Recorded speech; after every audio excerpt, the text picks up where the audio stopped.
Right. So when you're at a listing appointment and you're at the pricing portion of the presentation, how do you give the seller good advice on fair market value for their property, right? So one way you don't do it, and this is how virtually all agents do it, is they end up giving the seller a price range. And it sounds something like, you know, Mr. and Mrs. Seller, your property is worth somewhere between $950 to $1 million, or somewhere between $1.2 million to $1.3 million, right? And when you do that as an agent, the reason why agents do it is they're not really confident or don't have the experience on how to pinpoint fair market value for a property.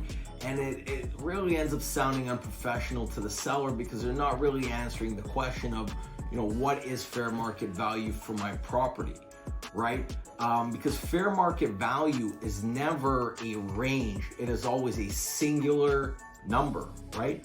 For example, when a bank, they hire an appraiser to go out and appraise a property before they loan a buyer a mortgage so that they can buy a property. The appraiser goes out, assesses the fair market value on that given day, and it's never a range. It's always one singular number. So we as agents, when we meet with sellers and we want to give them good advice on fair market value, we have to bring that same level of professionalism that the appraiser does and give them one figure, one amount that represents fair market value that they can make their plans on.